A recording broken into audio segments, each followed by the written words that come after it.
In 1963, a steelworker in Youngstown, Ohio, came home from the mill to no hot water and a wife who needed it. The tank was cold, the plumber's shop was closed, and there was no money for one anyway. So he shut off the power, drained the tank, and unscrewed the burned-out heating element with a wrench made for it.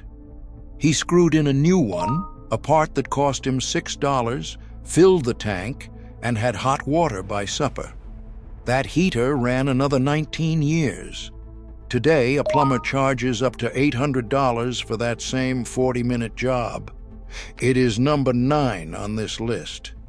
And the one plain habit that saved him that $800 every time for 40 years is number 1. He was not a rare man. In 1963, there was a father like him on every street in Youngstown and in every mill town in the country. A man who did his own plumbing not because he was trained, but because paying another man to do it was money the family did not have. He kept a coffee can of washers under the sink and a wrench for every valve in the house. These men looked at a leak and saw a job for a Saturday, not a bill. We traded that away for convenience. We were handed sealed fixtures that cannot be opened, and a phone number for every drip. That knowledge did not die because it stopped working. It worked. It was buried because a man who fixes his own water heater is $800 a plumber will never see. Number 4 stops a faucet that has dripped for a year with a washer that costs 2 cents against a plumber who bills $150 just to show up. Number 3 keeps a basement dry through a spring storm with a fix that takes 10 minutes and a part off the shelf. And number 1, the plainest habit that Youngstown father had, the one that saved him $800 a call for 40 years, costs nothing but the nerve to try. It is the one skill here still small enough to pick up today. These 20 fixes were never just about pipes. They were the mark of a man who kept his own house running and handed no one the bill. Not handy, free, every fix on this list that steelworker had in his hands. If that kind of self-reliance is worth saving, subscribe and stay to the end, because the last one is the one that matters most. Let us count down the 20 lost plumbing fixes every father did in the 1960s, the ones plumbers now charge $800 for. Number 20, cleaning the faucet aerator. The kitchen faucet has slowed to a weak spitting trickle, and you are ready to call it dead. It is almost never the faucet. You unscrew the little screen at the tip of the spout, twisting it off with a rag so you do not mar the finish. Inside is a stack of tiny screens, packed solid with grit and white flakes of lime. You rinse them under the tap, pick them clean with a pin, and thread them back on. The stream comes back full and straight. A plumber will bill you his $100 minimum to do exactly this. The Youngstown father cleaned every aerator in the house twice a year in 5 minutes at the kitchen sink. Not a faucet worn out, a screen packed with grit. Number 19, clearing a toilet with a closet auger. The toilet is plugged, the water rising toward the rim, and the plunger is only pushing it around. You reach for the right tool instead. A closet auger is a bent tube with a crank and a spring cable made to fit the toilet's throat. You feed the cable down into the trap, crank it until it bites the clog, and pull it back with the blockage hooked on the end. One pass, and the bowl clears with a swallow. Feed it gently so the tip does not scratch the china. A $15 auger against a plumber who charges $200 to snake one toilet. The Youngstown father kept his hung on a nail in the basement for 30 years. Not a toilet you replace, a trap you reach into. Number 18, Flushing the water heater. The hot water has gone lukewarm and runs out fast, and you are being quoted for a whole new tank. The tank may only be choked with sediment. Years of minerals settle to the bottom and bake into a crust that steals the heat. You shut the burner or the power, hook a hose to the drain valve at the base, and run it to a floor drain. You open the valve and let it flush, rusty at first, until the water runs clear. Do it once a year, and a tank lasts twice as long. A garden hose against an $800 water heater you did not need. The Youngstown father flushed his every fall the week he put the storm windows up. Not a tank worn out, a tank full of grit. Number 17. Replacing a supply line and shutoff. A slow drip under the sink has swelled the cabinet floor, and it traces back to the little braided hose feeding the faucet. The line or its shutoff has failed, and both cost a few dollars.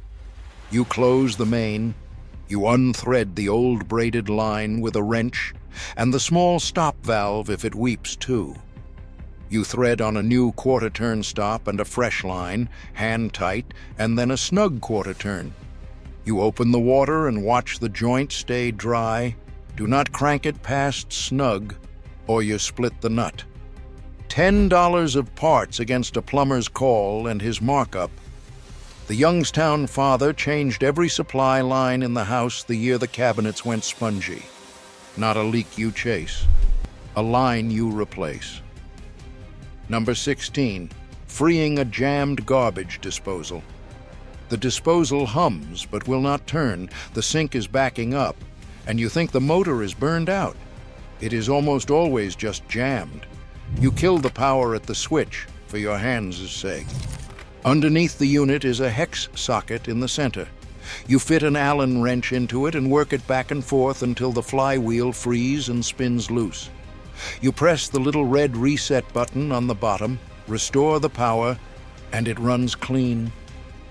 Always cut the power before your hand goes near it. A 25-cent wrench against a plumber replacing a disposal that was never broken. The Youngstown father freed his with the wrench taped to the pipe below it. Not a motor burned out, a flywheel stuck fast. Number 15. Re-washering an outdoor hose bib. The outdoor faucet drips all summer and freezes the walk in winter, and it is the same worn washer as any faucet inside. You shut the water to that line and open the bib to drain it. You unscrew the packing nut behind the handle and back the stem out. On its end is a rubber washer, cracked flat and hard, held by a single brass screw. You swap in a fresh washer, reassemble, and the drip is gone. Match the washer's size to the old one, or it will weep again. A nickel washer against a plumber's trip fee and an hour of his time. The Youngstown father re-washered the garden spigot every few springs before the tomatoes went in. Not a spigot replaced, a washer renewed. Before we go on, I made something special for you. A guide for men like us who still believe a man should be able to fix his own home. It's the forgotten handyman secrets, the old-fashioned repair tricks our grandfathers used to fix anything around the house and keep it running for life. But these skills are disappearing fast, and once they're gone for good. Don't pay a repairman ever again. Scan the QR code on screen or click the link below. Go ahead, I'll wait right here. Number 14. Rebuilding a dripping shower valve. The shower drips day and night behind the wall, and the sound alone is worth stopping. The valve's cartridge has worn, and it lifts out like a cork. You shut the water to the bathroom, you pull the handle and the trim, and behind it sits the cartridge, held by a clip or a nut. You draw the old one out and press or thread in a new one that matches, and the drip dies. Take the old cartridge to the store, so you buy the twin of it. A $12 cartridge against the $200 a plumber bills to do the same swap. The Youngstown father rebuilt the shower valve his family used every morning at the kitchen table in an evening. Not a valve you replace whole, a cartridge you slip in. Stop the count for a moment. Look at what these first 6 fixes share. Not one of them was hard. A rinsed screen, a hooked cable, a washer the size of a dime. Each cost pennies, and each one saved a bill that would make your stomach drop. Now look at the bill. The government's own figures put the plumber's own wage at about $30 an hour, but the shop does not bill you $30. It bills you $90 to $150 an hour, plus $50 to $200 just to knock on your door. A water heater or a sump pump runs $500 to $800 for a part that cost the shop $6. You are not paying for the part. You are barely paying for the labor.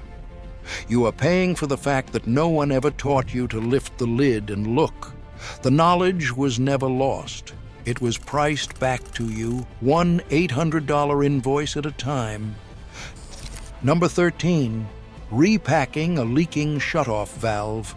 The old shutoff valve weeps at its stem every time you turn it, and you are told the whole valve must go. It rarely must. The leak is dried packing around the stem, not a dead valve. You close the main above it. You back off the small packing nut just under the handle. You wind a few turns of graphite string around the stem and draw the nut back down, snug. The weep stops and the handle turns smooth.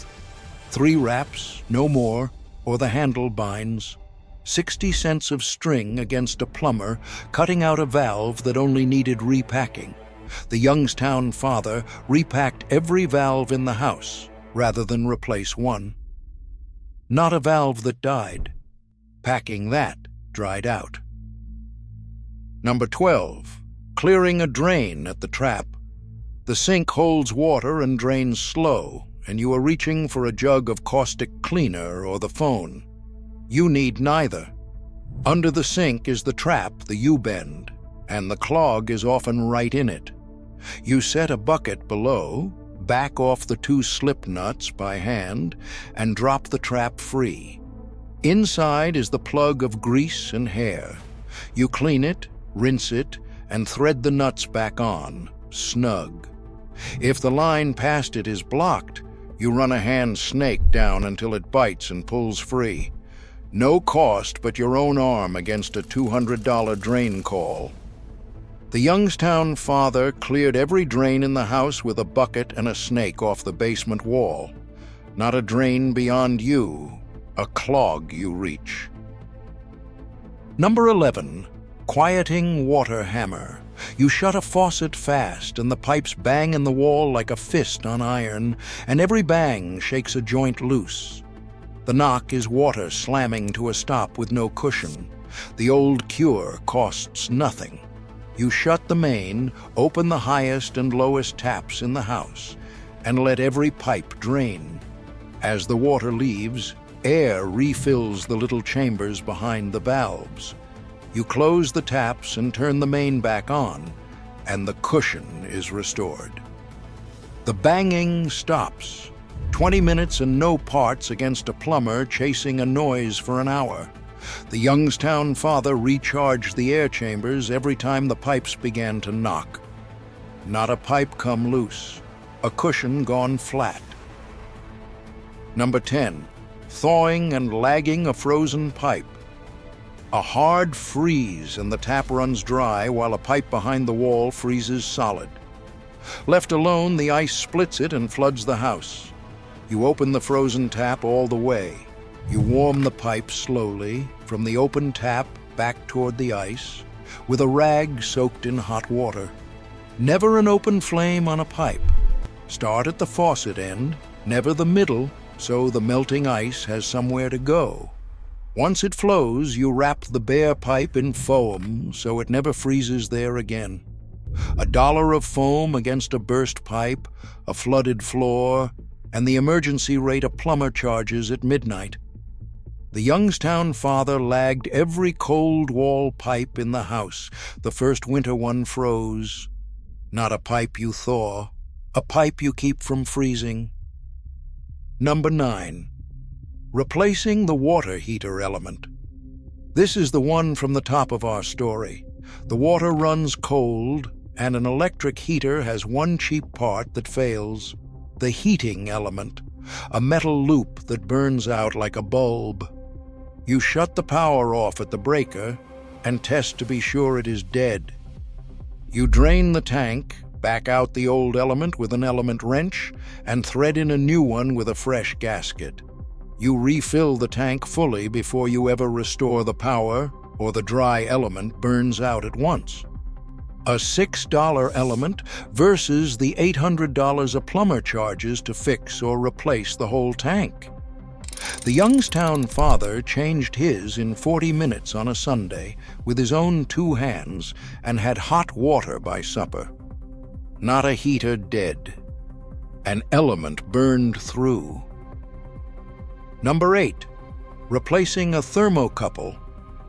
A gas water heater whose pilot will not stay lit is almost never a dead heater.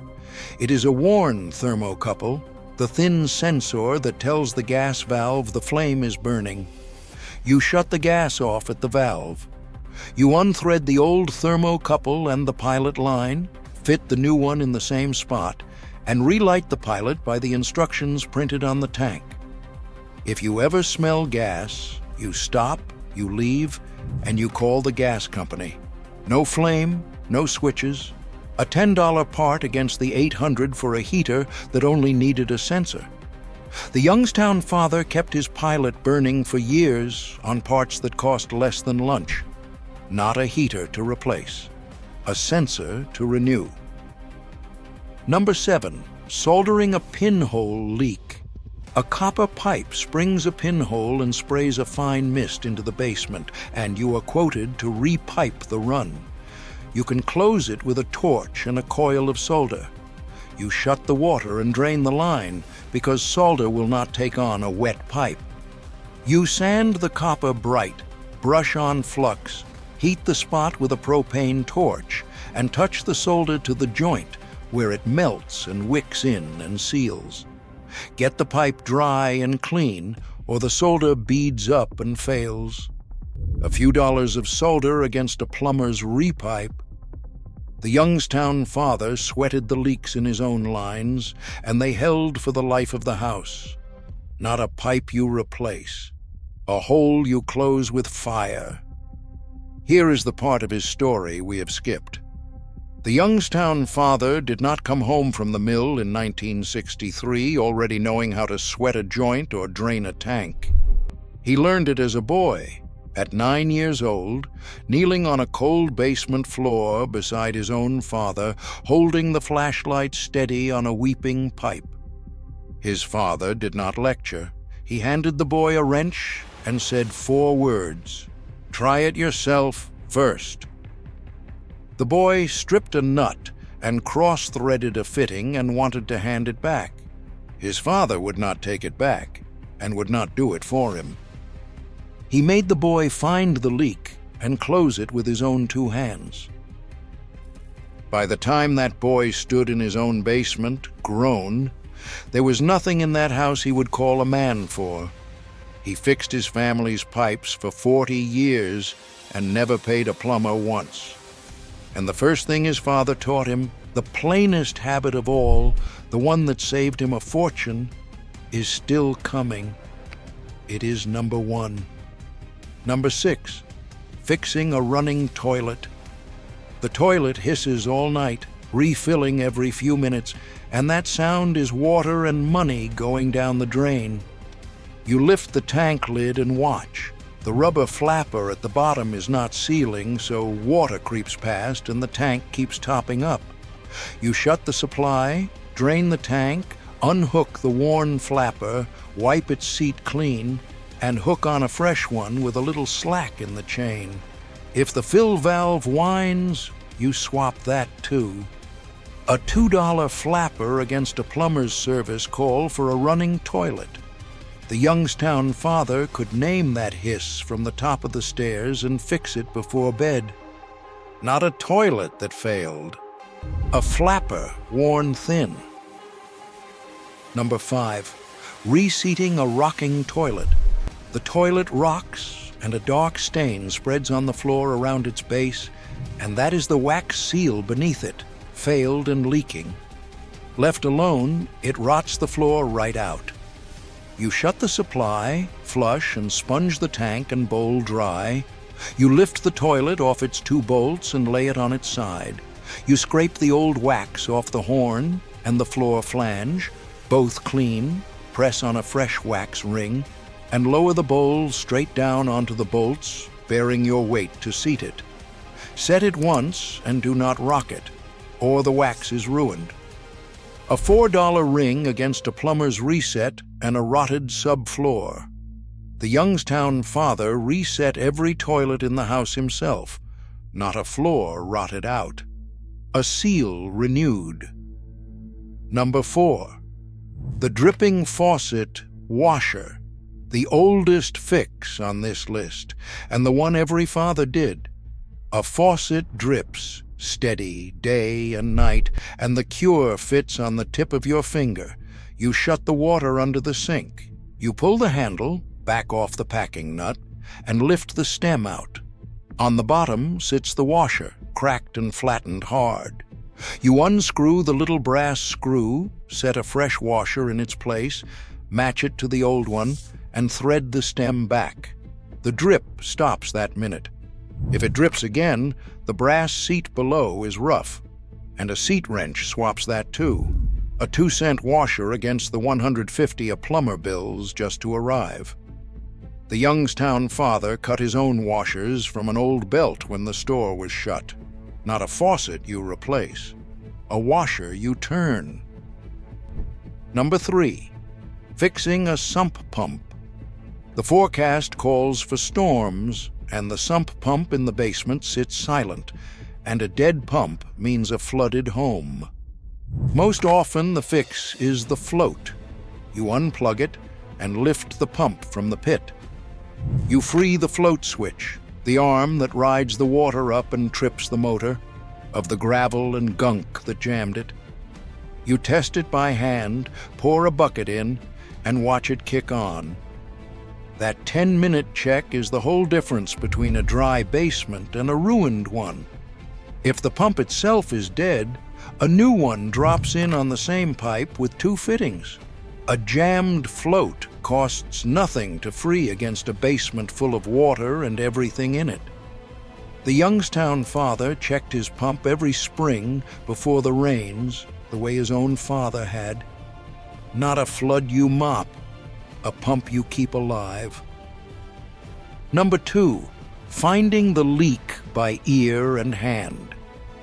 Before any fix on this list, there was this one skill, the one the whole trade is built on. A leak hides.